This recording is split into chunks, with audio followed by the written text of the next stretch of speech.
Good morning everyone. Ito po ang inyong lingkod, si Pastor Ruel Camia po, mula po dito sa Winnipeg, Manitoba, Canada. Para po sa ating pag-aaral ng salita ng Diyos ngayon pong umaga, welcome po sa Tinig ng Pag-asa.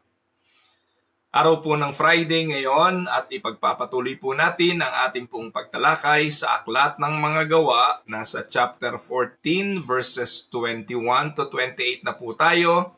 At ito po ang ating pag-aaralan ngayong umaga. Pinamagatan ko po itong Strengthened to Continue in the Faith. Acts 14:21 hanggang 28. Samahan po ninyo ako at atin pong basahin ang mga talatang ating pag-aaralan. They preached the gospel in that city and won a large number of disciples. Then they returned to Lystra, Iconium, and Antioch, strengthening the disciples and encouraging them to remain true to the faith. We must go through many hardships to enter the kingdom of God, they said. Paul and Barnabas appointed elders for them in each church, and with prayer and fasting, committed them to the Lord in whom they had put their trust. After going through Pisidia, they came into Pamphylia, and when they had preached the word in Perga, they went down to Attalia. From Attalia, they sailed back to Antioch, where they had been committed to the grace of God for the work they had now completed. On arriving there, they gathered the church together and reported all that God had done through them and how he had opened a door of faith to the Gentiles. And they stayed there a long time with the disciples. Pagpalain ng Panginoon ang pagkabasa, pagkadinig ng kanyang mga banal na salita, na sa araw na ito ay ating pagbubulay-bulayan. Mga minamahal kong mga kapatid, kayong mga familiar sa ating pag-aaral dito po sa Tinig ng Pag-asa, you know, on a regular basis or rather on a daily basis, we tackle and discuss the scripture one verse at a time. Kaya alam ko pong nasusubaybayan ninyo ang ating pag-aaral na ito sa Aklat ng Mga Gawa. Ito pong Acts chapter 14 verses 21-28 ay may temang ganito. God strengthens His people through trials to continue the work of His kingdom. Yan po yung theme ng ating pag-aaral ngayon. Kaya hindi tayo maliligaw kasi iyan naman po yung pinakabuod na ng ating pag-aaral ngayong umaga. Pinalalakas ng Diyos ang kanyang mga tao, ang kanyang mga anak, sa pamamagitan ng pagsubok upang makapagpatuloy ang mga ito sa gawain sa kaharian ng Diyos. So mga kapatid, balikan natin saglit ang konteksto ng ating pag-aaral. Si Paul at si Bernabe were concluding their first missionary journey. Alam po natin, isinugo sila ng Antioquia para sila ay magmisyon. And they had faced a lot of trials during that first missionary journey. Una ay iniwanan sila nung kanilang kasama. 3 po sila nung naglakbay, subalit siguro dahil sa pagiging bata pa ni John Mark, iniwanan sila nito. And they faced persecution, rejection, and even violence. Yet, their focus remained on strengthening disciples and establishing churches, showing the perseverance of God's servants and the faithfulness of the Holy Spirit in building the church. Sa lahat ng mga pagsubok na kanilang pinagdaanan, kagaya kahapon, si Pablo ay pinagbubugbog at siya ay halos patay nung iniwanan siya ng mga tao. Pero dahil sa Panginoon, siya ay muling nabuhay at nagpatuloy sa pangangaral. Ngayon, dito sa Acts chapter 14:21 ay nasa concluding portion na po sila ng kanilang first missionary journey. Huwag nating kalimutan mga kapatid, ito ang unang pagmimisyon ng simbahan. Ito po yung unang missionary journey na ginawa ni Apostol Pablo kasama niya si Bernabe. Kaya nakita po natin dito papaano yung simbahan ay humahayo. Makikita natin yung mga prinsipyo na pwede nating i-apply sa pagiging misyonero. Kasi po, hindi naman pwedeng banat lang ng banat eh. Hindi naman po pwedeng basta na lang kung ano gusto natin, gagawin natin. Meron pong mga palatuntunan ng Biblia kung papaano dapat ginagawa ang pagmimisyon. At mga kapatid, di ko po sinasabing ako'y napakahusay pagdating sa gawain ng pagmimisyon. Hindi ko po sinasabing ako ay magaling. Hindi ko po sinasabing na matagumpay na po ako sa gawain ng pagmimisyon. Pero whatever things that transpired dito po sa Canada at sa mga gawain ng misyon dito sa Canada, isa lang po ang pwede kong sabihin sa inyo.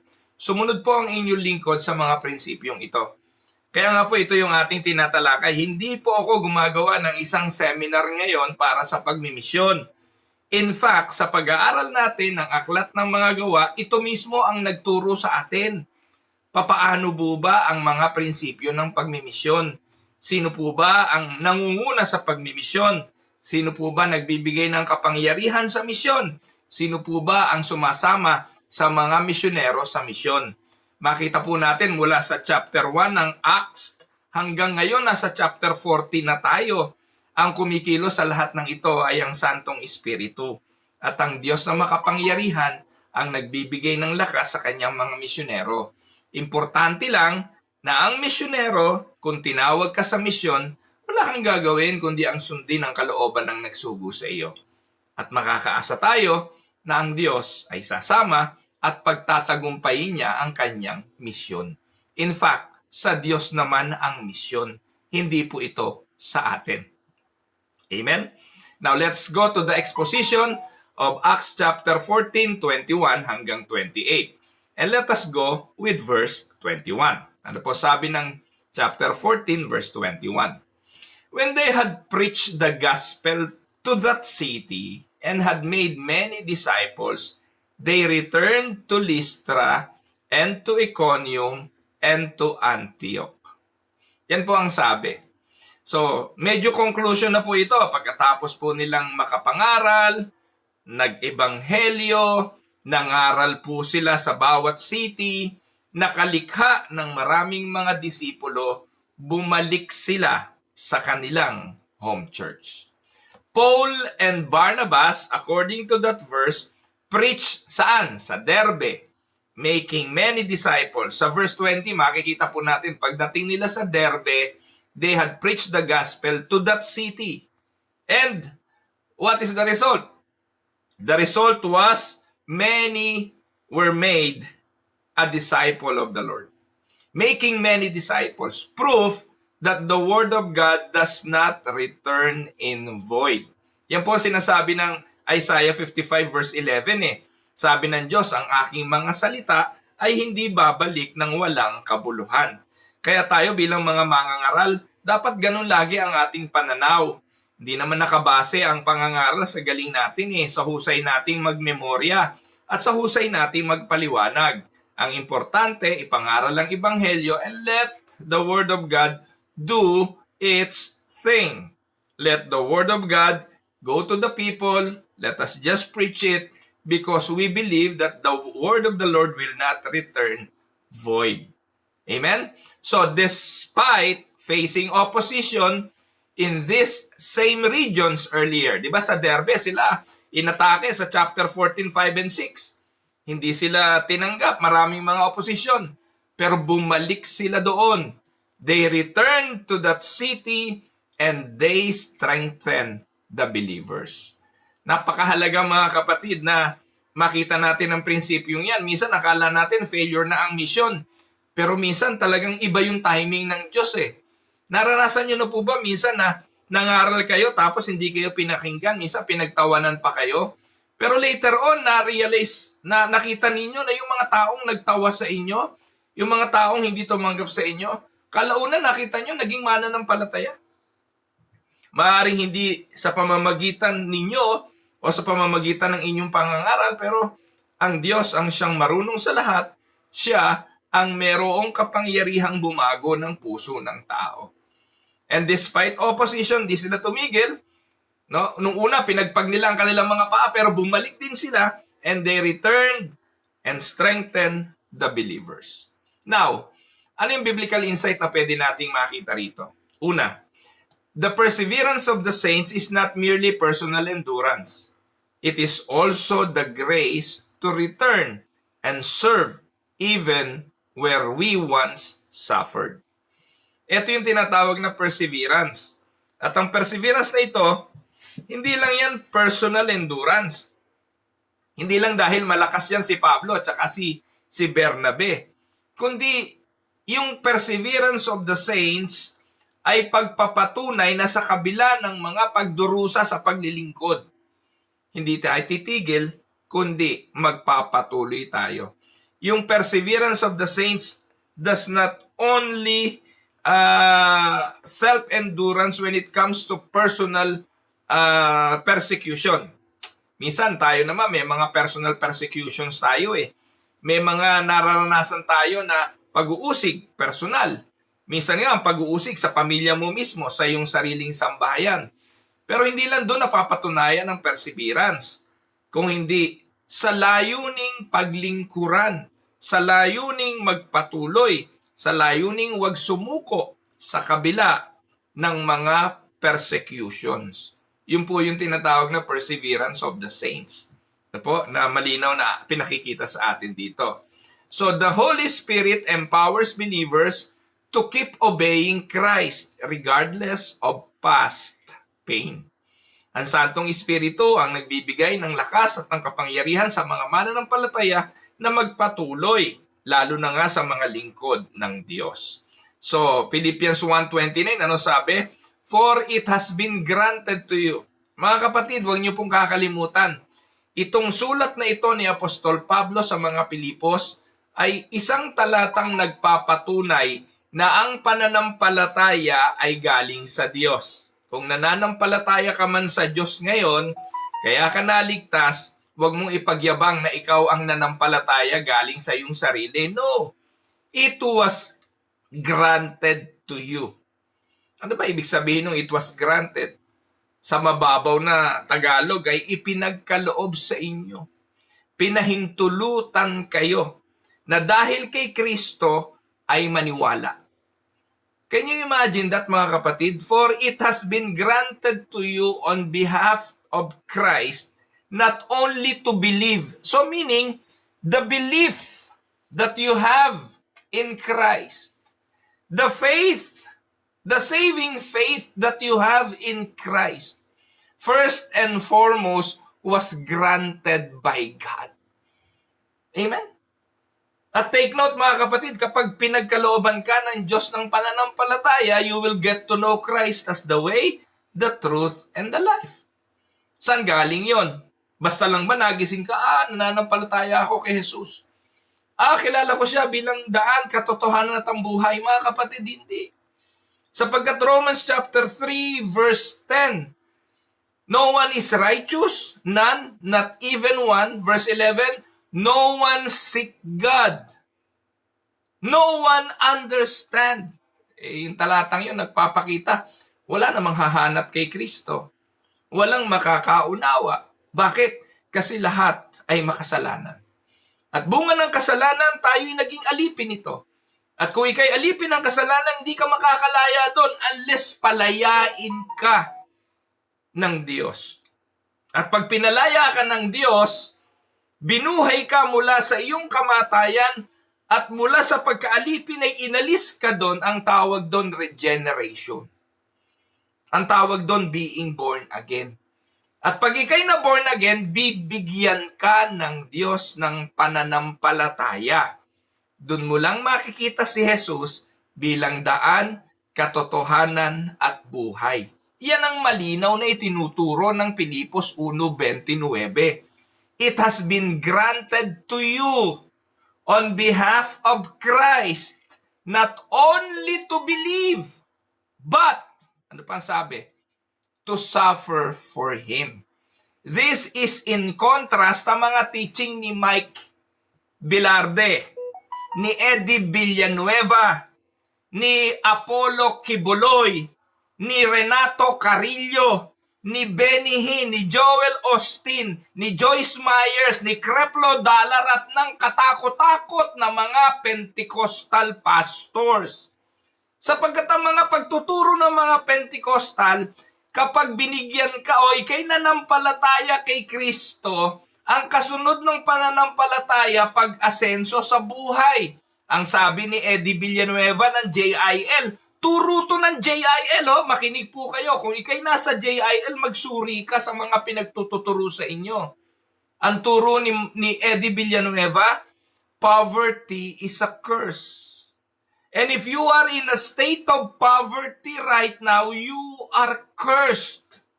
Kaawa-awa ang mahirap pag ikay nasa iglesyang yan eh. Dahil para sa kanila, ang kahirapan ay sumpa. So kapag ikaw JIL na, dapat hindi ka na mahirap. Ganun po ba, Eddie Villanueva? Ganun po ba ang turo ng mga Pentecostal? Yes, that is what they teach. The teaching of prosperity gospel. Na ikaw ang mananampalataya at pag ikay mahirap pa rin, ibig sabihin mahina ang pananampalataya mo. Na ikaw ang mananampalataya at kung ikay malakas na sa pananampalataya, magtatagumpay ka, asenso ka, yayaman ka.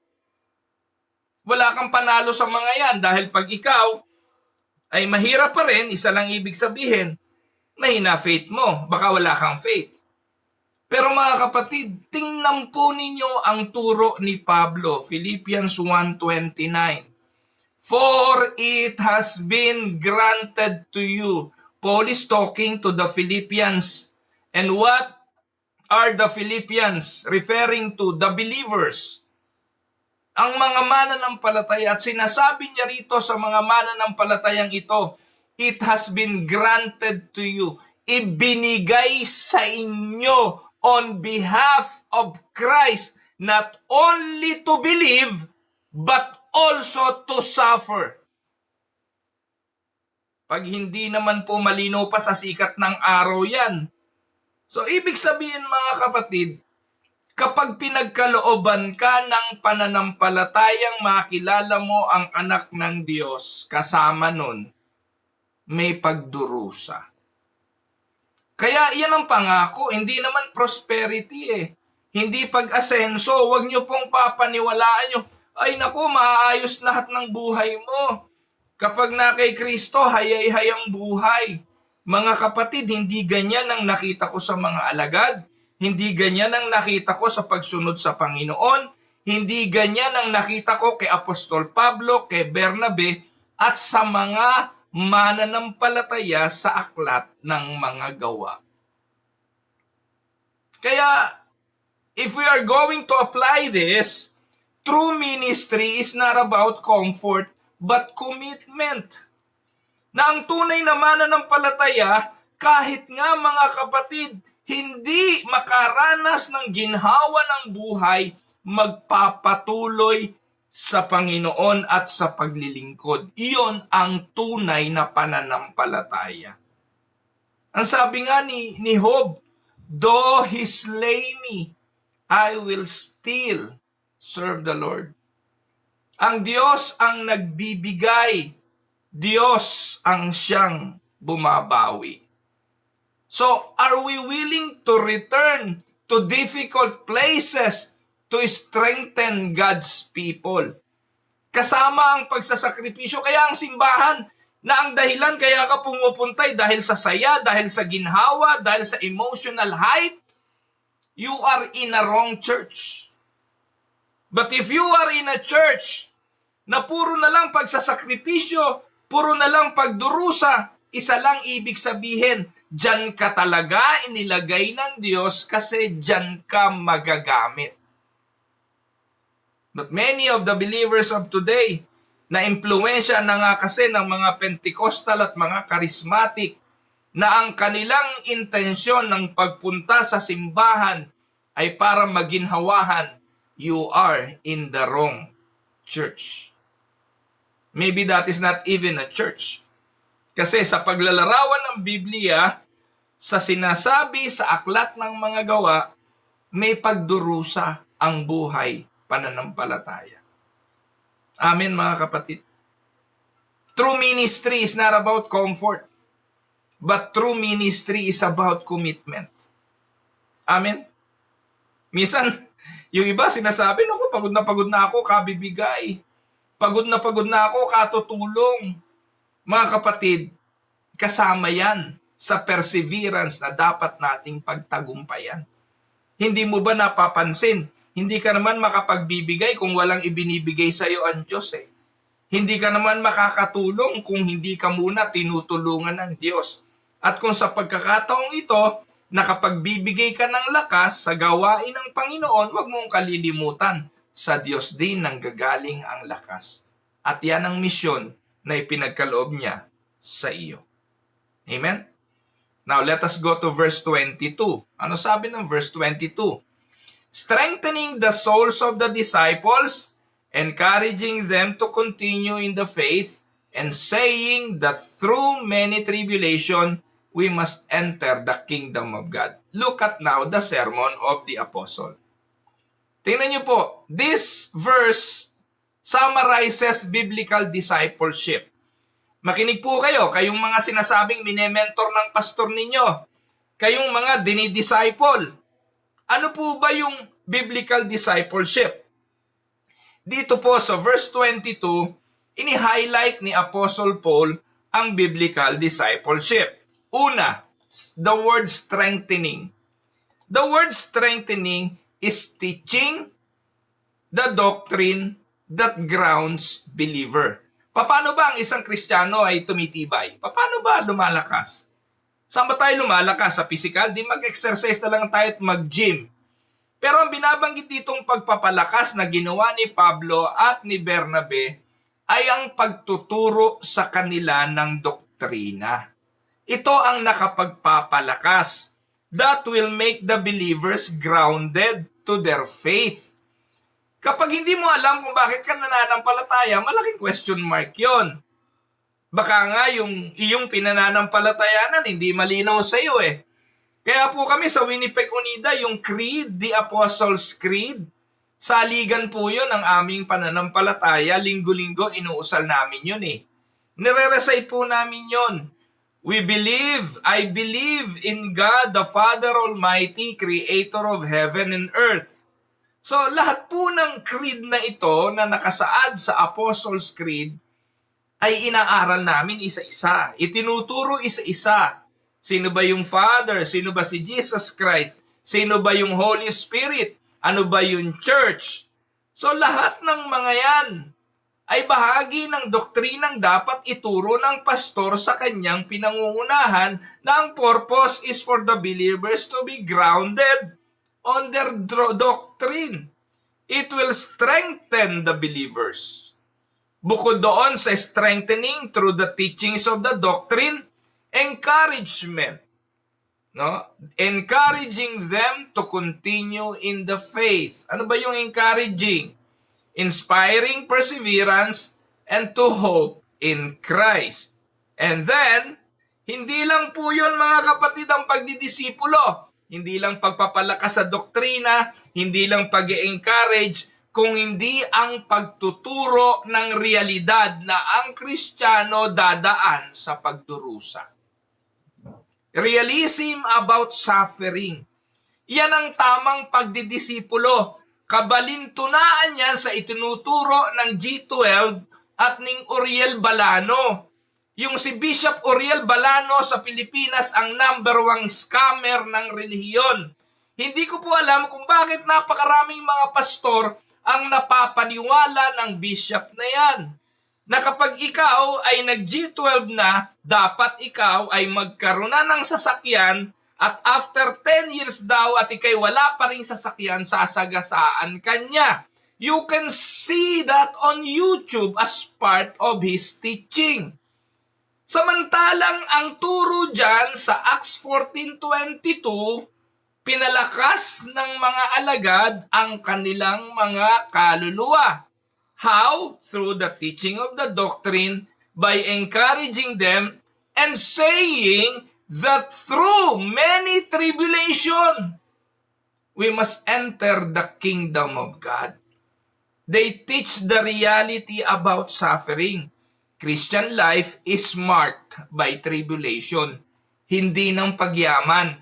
Hindi ng pagkakaroon ng kotse. Hindi yung name it, claim it, declare it. Wala pong ganon sa Bible.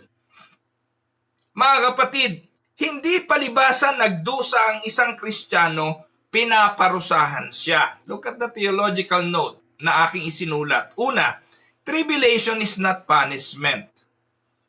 Hindi palibasa, dumanas ng hirap yung pastor, pinaparusahan. Hindi palibasa, nagkasakit yung pastor, pinaparusahan. Hindi palibasa, nasunog yung bahay ng pastor, pinaparusahan. Tribulation is not punishment. It is the path God ordains to refine His people. Nabasa niyo ba ang kasaysayan ni Job? Nabasa niyo po ba yung mga nangyari kay Job? Pinayagan ito ng Diyos, pinahintulutan ito ng Diyos na gawin ni Satanas ang maibigan niya. Pinarusahan ba si Job? Hindi. Nirefine ng Diyos ang buhay at pananampalataya ni Job. You can read Romans 5:3-5, James 1:2-4. Isa lang ang ibig sabihin niyan. The Lord refine His people and God uses fire, tribulations, trials, and even persecutions. So bilang reflection mga kapatid, we don't enter God's kingdom by works. We enter it by grace through faith. Can we say amen? Yet, the path of grace, biyaya nga yan, pero ang landas ng biyaya, kasama ang pagdurusa.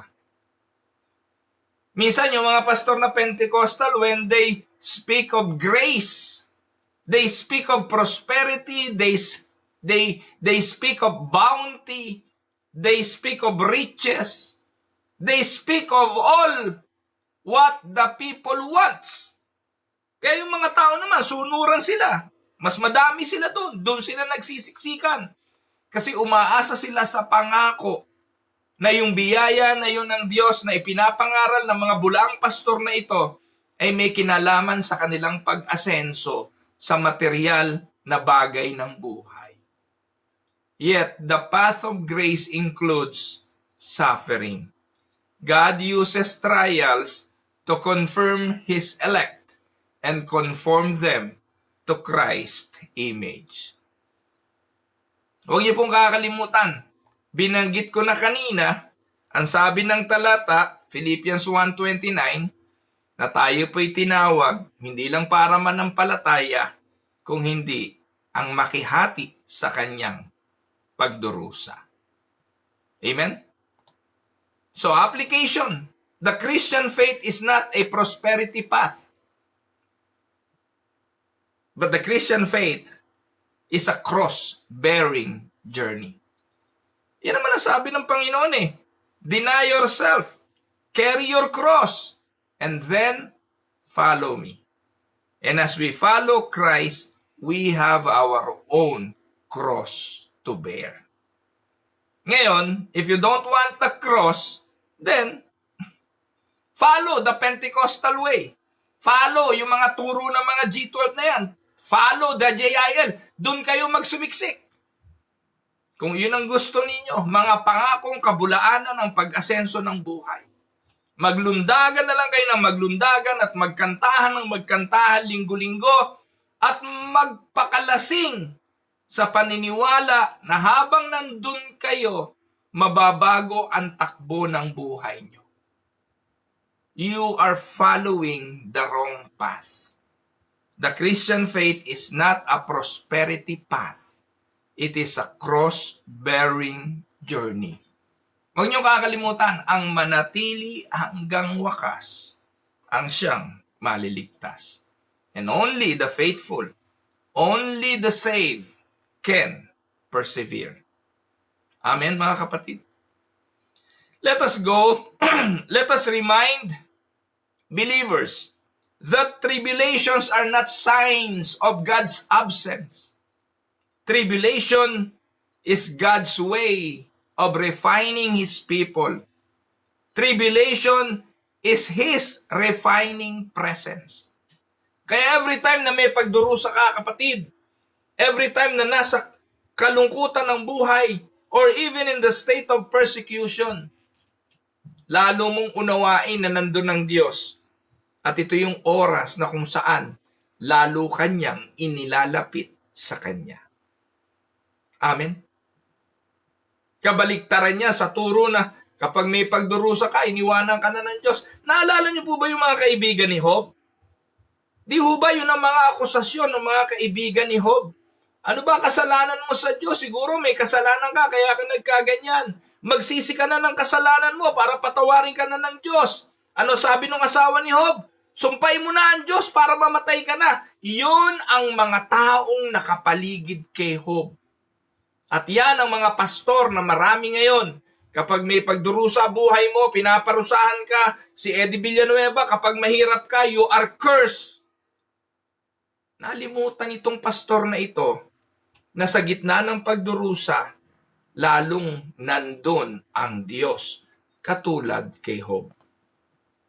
Hindi ko po alam kung nalimutan o hindi lang talaga matanggap kasi iba ang doktrinang ipinagtututuro ng mga bulaang mga pastor na ito. Mga kapatid, huwag kayong magpadaya. Huwag kayong magpaloko. The more we experience suffering, the more we become closer to God. Physically, emotionally, and spiritually. Amen? Siguro po yung nakaranasan ng karamdaman at matinding karamdaman sa buhay, makakapag-attest sa katotohanan na to. Na kapag wala ka nang magawa kundi makipag-usap na lang sa Diyos sa mga panahong yon, lalo kang hinuhubog ng Diyos at inilalapit sa Kanya. Samantalang pag puro kayamanan, katulad niyang mga si Eddie Villanueva, ubod ng yapang po niyang si Eddie Villanueva. Alam niyo po ba nung kumakandidato yung presidente, ang sabi niya, hindi siya tatakbo kahit anong posisyon dahil lang sabi ng Diyos sa kanya, presidente lang ang kanyang tatakbuhin. Ngayon po, congressman niya ng Sibak. Hindi nga yun congressman totoo party list lang yun Ang ibinoto doon yung party list, hindi siya. Pero siya ang umupo doon sa party list na yun. Di kagahamanan yan talaga sa posisyon. Tapos yung anak na yun, katakot-takot ng mga akusasyon. Hindi ko po sinasabing totoo yung akusasyon. Pero kung malinis ka at napawalang sala ka talaga doon sa unang kaso na meron ka, sa kayabangan mo, di sana pinagyabang mo na yan. Bakit naging sikreto? Yung sinasabing deal na yon. Anyways, ayoko namang pag-usapan ng politika, pero kung meron pong isang nakakainit ng ulo talaga, ay yung mga pastor, mga relihiyoso, mga taong relihiyon na ubod ng takaw sa pera na wala na pong inintindi kundi ang kanilang bulsa at ang kanilang mga pakinabang. Sa bagay, ano po ba naman ang ating aasahan? Ang sabi naman ng Biblia, darating ang panahon at yun ay ngayon na. Mga tao will be lover of self, will be lovers of money. So ito na po yun. Now let us look again at go back to our study. Tingnan natin si Pablo at si Bernabe, verse 23. And when they had appointed elders for them in every church, with prayer and fasting, they committed them to the Lord in whom they had believed. So ano yung sumunod na ginawa? Bahagi ng pagdidisipulo na ginawa ni Pablo at ni Bernabe sa mga iglesia, nag-appoint sila ng mga elders. Paul and Barnabas recognized that church leadership is essential for spiritual growth. Alam nila na sila'y aalis. Alam nila na iiwanan nila ang simbahan. Hindi nila pwedeng iwanan ang simbahan ng walang mangunguna rito. So they had appointed elders for them in every church. Ano po makikita natin dito? Kailangan ipagkatiwala ang buhay espiritual ng simbahan sa mga mapapagkatiwalaang mga tagapanguna. They recognize that church leadership is essential for spiritual growth. They appointed elders, plural, hindi elder lang. Kaya okay lang maraming mga lingkod sa loob ng simbahan, wag namang ikaw na lang pastor.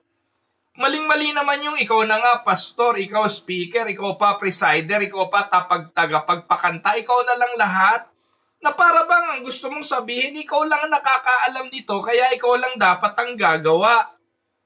Pambihira naman. Ano nangyayari sa'yo? Para ikaw lagi hinahanap dahil hindi mo na maipagkatiwala yung gawain sa iba. Na wala nang pwede magturo ng Bible dyan dahil ikaw lang ang may karapatan. Na wala nang magsasalita sa pulpito na merong pwede na maging instrumento ng kapahayagan ng salita ng Diyos kasi ikaw na lang. Ang sabi ng Bible, they appointed elders in every church, establishing biblical order and accountability. Mahalaga po yun. Kasi yung pastor na wala ng accountability, subject na yan sa pang-aabuso. Kapag yung pastor siya na lang mag-isa, wala na siyang accountability, walang council, walang leader na gumagabay sa kanya. Subject na yan sa pang-aabuso.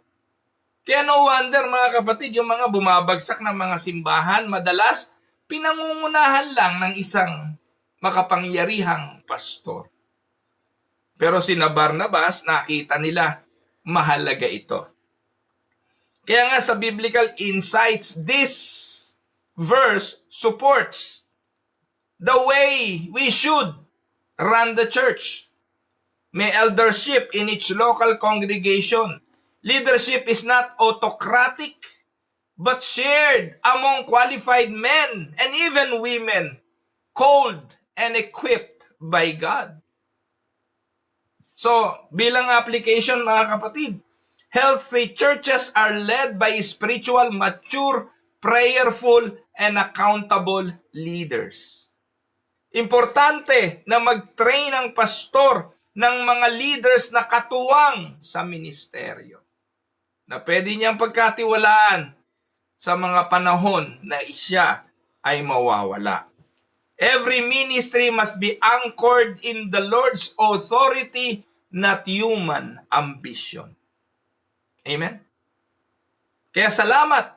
Ako po personally nagpapasalamat sa mga councils, sa mga leaders ng bawat iglesyang na-establish ng Diyos dito sa Canada. Na nauunawaan nila, natututunan nila ang kanilang mga paglilingkod. Verse 24 and 25, then they passed through Pisidia and came to Pamphylia, and when they had spoken the word in Perga, they went down to Attalia. Even as their journey nearer the end, Paul and Barnabas continued preaching. So yan po yung mga dinaanan na lang nila pabalik. Dumaan sila ng Pisidia, napadaan ng Pamphylia, pero habang ginagawa nila ito, pabalik, they went down to preach the word. They didn't stop when the task became routine. Their calling was consistent. Kaya ang lesson na matututunan natin sa missionary journey na ito, yung true servants of Christ finish the course. Ministry is not seasonal. It's lifelong faithfulness to the word. Amen? Kaya bilang reflection, God's sovereignty over their path reminds us that every step in the ministry is guided by God's providence. Walang aksidente. Lahat ng biyahe, lahat ng hakbangin, lahat ng patutunguhan ng lingkod ng Diyos, ginagabayan ng Diyos. Amen? The Lord not only sends His servants, but the Lord sustained them to complete their mission. Take note, He who began a good work in you will be faithful to complete it. Amen? Verse 26, and from there they sailed to Antioch, where they had been commended to the grace of God for the work that they had fulfilled.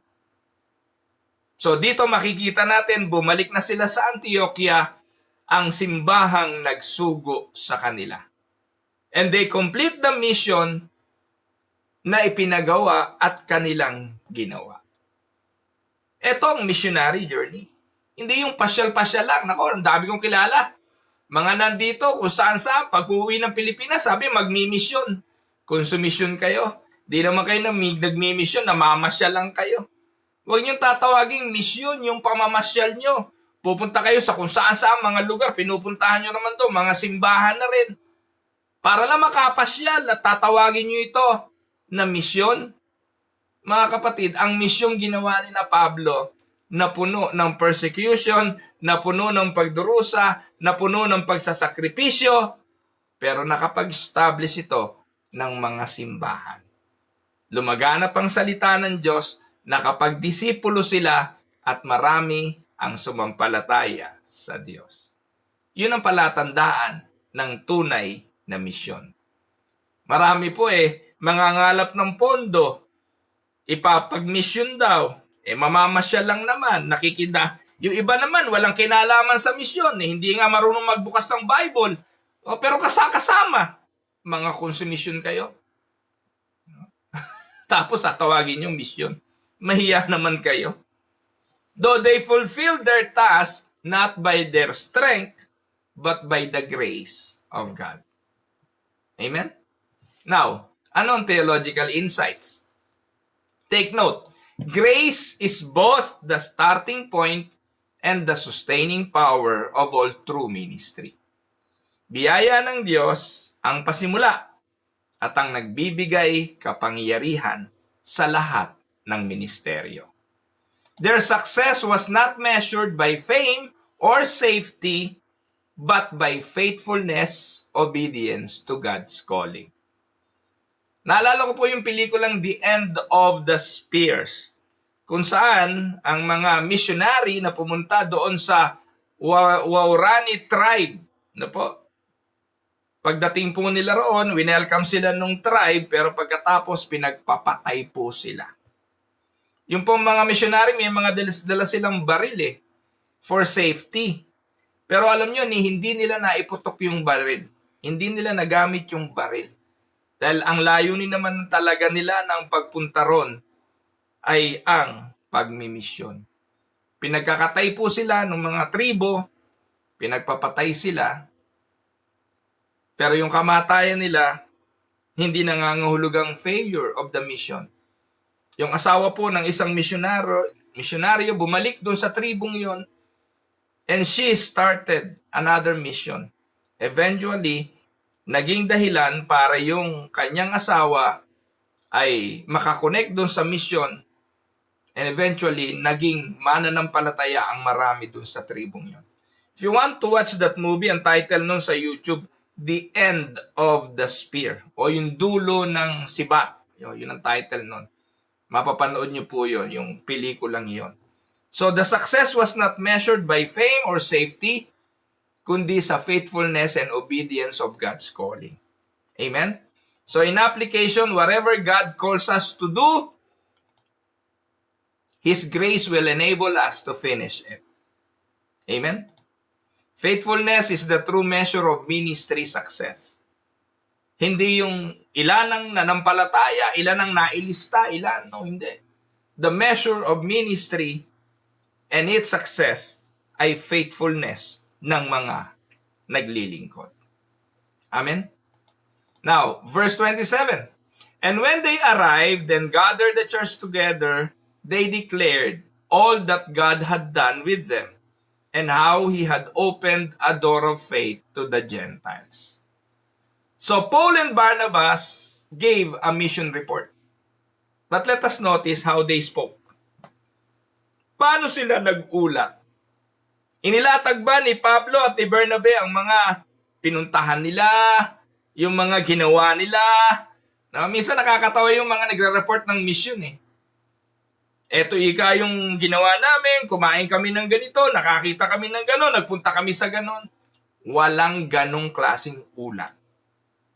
Ang naging ulat ni Pablo at ni Bernabe, hindi yung mga bagay na ginawa nila, kung hindi ang ginawa ng Diyos.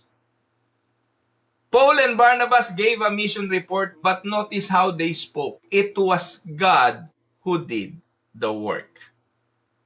Amen?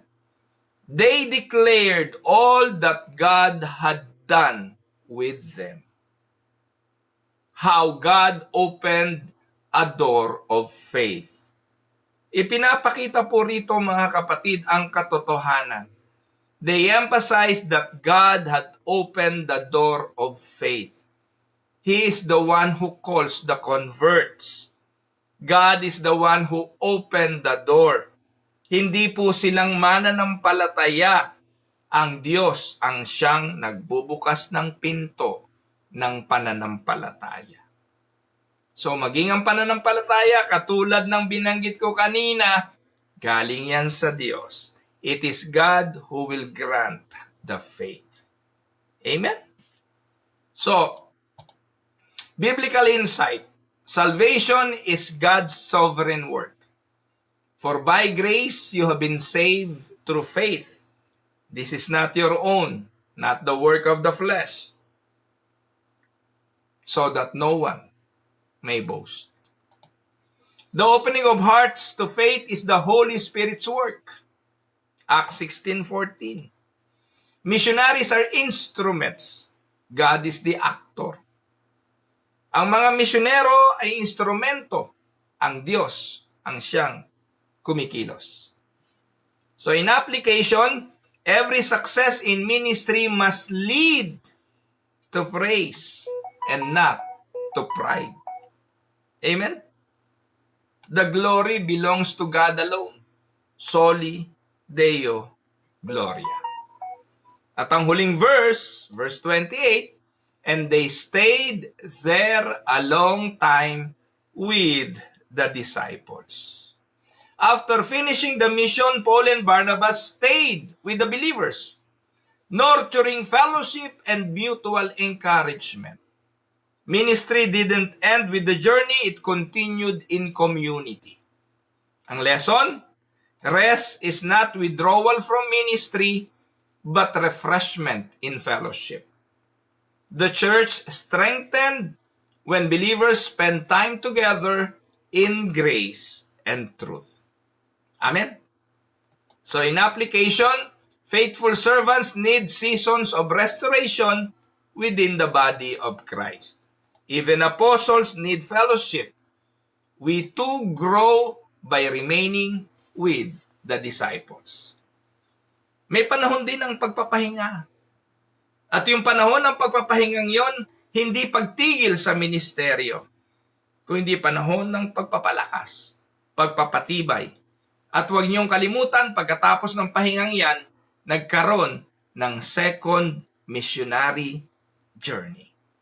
Hindi pa tapos ang misyon. Amen? Pero ang sabi ng Biblia, they stayed there a long time with the disciples. Kung gaano kahaba yung long time na yun, di natin alam, pero hindi sila natiling ganon. Eventually, nagpatuloy sila sa second missionary journey. Yun ang pag-aaralan natin sa mga susunod na araw dito po sa Tinig ng Pag-asa sa pagpapatuloy natin sa Aklat ng Mga Gawa. Amen? Now, conclusion. I-conclude na natin ang Acts 14:21-28.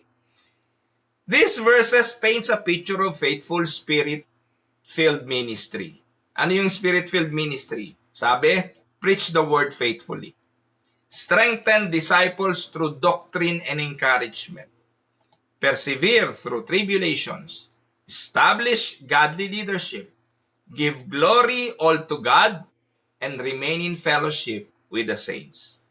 Yan po yung punto na ating nakita sa ating maikling pag-aaral ngayong umaga.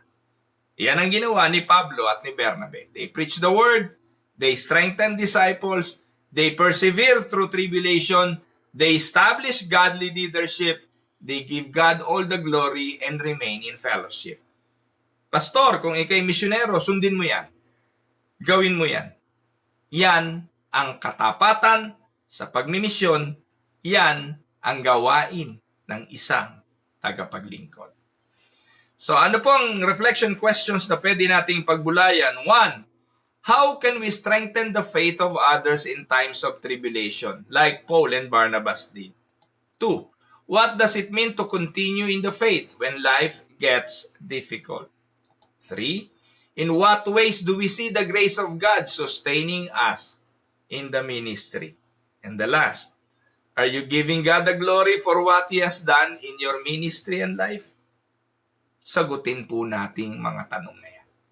At gamitin niyo po ang mga katanungan yan sa inyong mga pag-aaral sa small group o mga Bible studies. Tayo po'y manalangin. Our gracious Sovereign Father, we thank you for the example of Paul and Barnabas who persevered in faith and obedience. Strengthen us, O Lord, to continue in the faith amid trials.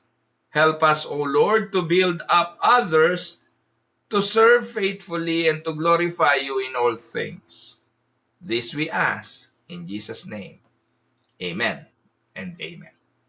Mga minamahal na mga kapatid, ito ang inyong lingkod, si Pastor Roel Camia po mula po dito sa Winnipeg, Manitoba, Canada. Natapos na naman po ang isang linggo ng pag-aaral dito po sa Tinig ng Pag-asa. Kung bago lang kayo sa ating broadcast, you can follow me on Facebook and you can subscribe sa atin pong YouTube channel sa Tinig ng Pag-asa para po kayo ay makapanood ng replay ng mga videos na atin pong ibino-broadcast dito. So again, magkita-kita po tayo bukas dito rin po, parehong channel sa Tinig ng Pag-asa. God bless everyone.